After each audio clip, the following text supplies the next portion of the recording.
Bonjour, c'est Jenny et je vous retrouve pour ce 19e jour de mon calendrier de l'Avent. Et aujourd'hui, je vais échanger avec ChatGPT pour justement vous parler de ce qui est de l'analyse prédictive, où c'est important d'avoir un regard de professionnel sur le terrain, jusque sur le web en fait. Voilà. Euh, Alors, j'ai demandé à ChatGPT euh, connais-tu le goût de souris? Il me dit le goût de souris n'est pas une caractéristique couramment associée à la dégustation du vin. Ah bon? Il y a quelque chose qui cloche. Donc en fait, oui, il a raison et il a tort.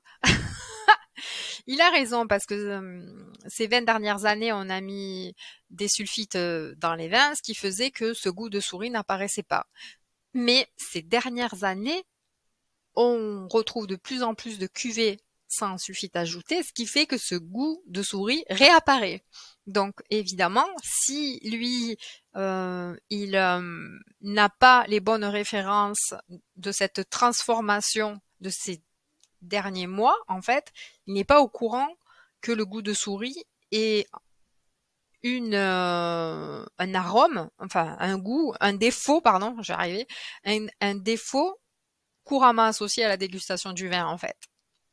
Alors, ce que j'ai fait, je suis allée sur euh, Google pour en fait voir ce qui ressortait.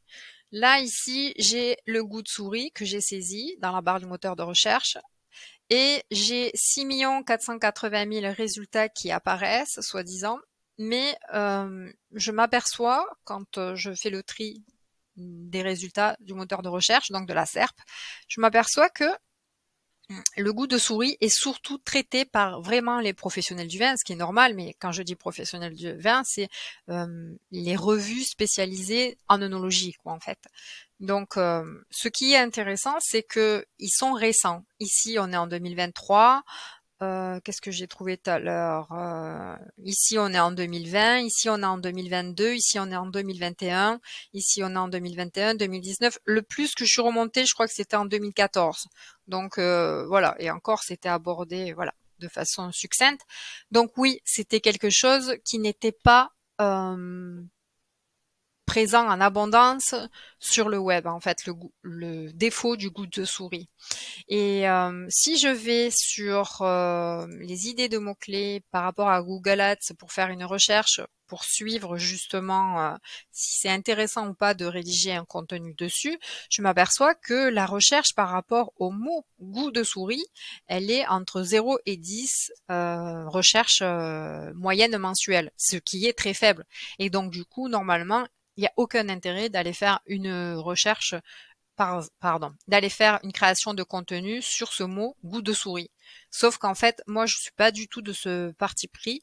Je suis dans le parti pris de faire une analyse prédictive des mots qui sont importants pour le monde du vin, avec un vocabulaire qui permet aux consommateurs de vin d'apprendre à s'éduquer, et à ceux qui sont pas aussi dans le vin d'apprendre à s'éduquer aussi en fonction de ce vocabulaire-là, parce qu'il faut savoir que quand même le monde du vin draine tout un tissu économique et social, puisque le monde du vin ne s'arrête pas que à la vigne et à la production de raisins et à faire du vin. Il entraîne dans tout ce monde du vin ben, les marchands de bouchons, les marchands de verre, les marchands d'étiquettes, les marchands de carton, les marchands, j'en sais rien de quoi parce que ça me traverse pas l'esprit, mais il y a tellement de choses quoi en fait, même jusque à ceux qui élèvent des chevaux pour faire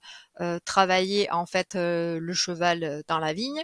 Donc du coup, c'est vraiment un tissu social économique qui est touché et je pense qu'on doit absolument enfin, le monde du vin se doit de partager sur le web le vocabulaire du vin, les mots du vin. Pour cela, il faut être sur le terrain et apporter du coup un contenu qui représente le terrain. Parce que le problème que l'on a avec le référencement naturel, c'est que le référencement naturel, il prend du temps. Et il va prendre d'autant plus de temps sur ces mots-là, comme goût de souris, parce que en fait, comme le consommateur lambda qui est derrière son écran n'est pas au courant de ce goût-là, il peut pas aller taper ce goût-là sur la barre de moteur de recherche. Je sais pas si vous comprenez le raisonnement. Alors que si il est au courant de ce goût-là, ben il peut, de ce défaut-là, on va dire plutôt, parce que c'est un défaut, c'est même pas un goût, il peut du coup aller s'informer et savoir ce qui l'interroge en fait et ce qui pourra lui apporter encore plus d'informations pour mieux comprendre en fait le monde du vin. Le monde du vin ne tourne pas aussi que autour de l'abus d'alcool est dangereux pour la santé et de la loi Evin en fait. Le monde du vin est avant tout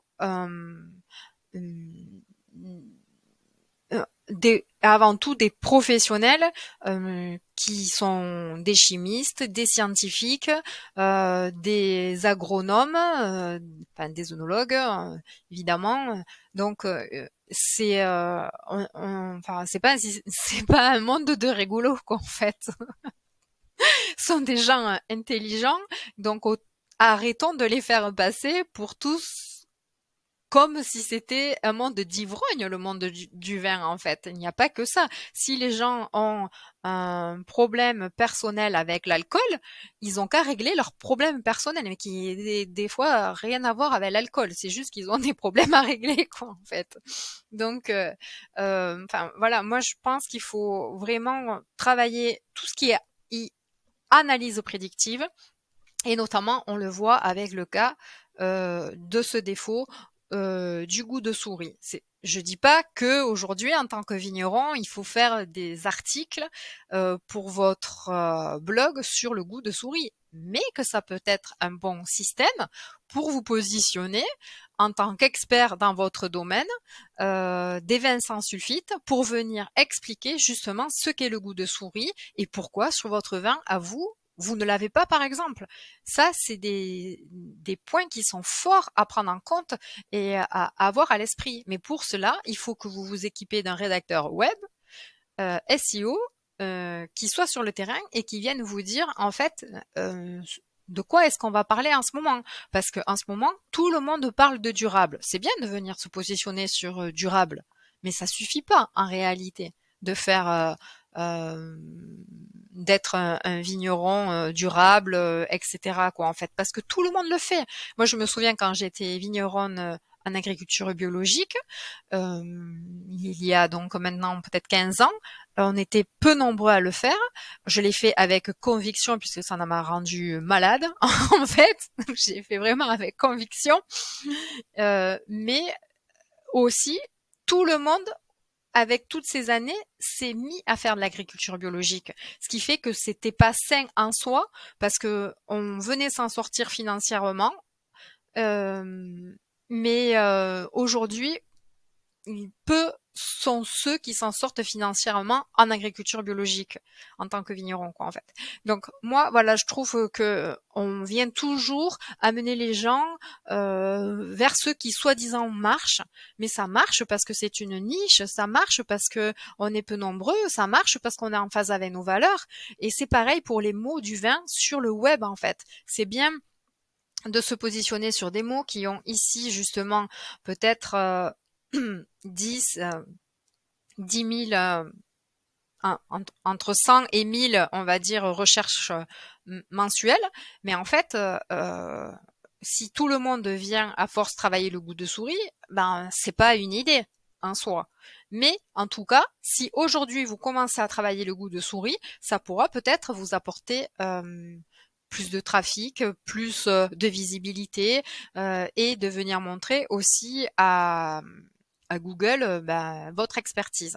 Et là, je m'adresse notamment aux sites de sommeliers, aux sites d'œnologues, aux sites voilà quoi en fait en ligne qui travaillent trop peu le contenu et qui travaillent le contenu, eux, vraiment juste pour leurs clients et qui en oublient complètement la partie référencement naturel en réalité, quoi. Voilà, je travaille aussi pour un site d'ailleurs qui fait du matériel vitivinicole et ça me fait penser que ben, jamais on aborde ce que je perçois moi sur le terrain, parce que tout simplement la politique de l'agence, c'est de se focuser sur des mots qui sont à forte concurrence et à forte recherche, pardon, qui sont à forte recherche et dont les concurrents ont déjà utilisé ces mots-là, alors que ben, je pense que les vignerons qui recherchent du matériel viticole ont aussi envie d'en savoir plus que ceux qui se trouvent déjà sur le terrain, plus que ceux qui se trouvent déjà sur le web, puisque eux, ils sont sur le terrain et qu'ils ont envie d'en apprendre encore plus que ceux que eux, ils savent déjà sur le terrain. Ma phrase était longue, mais elle était cohérente. Je vous remercie de votre écoute et à demain. Au revoir.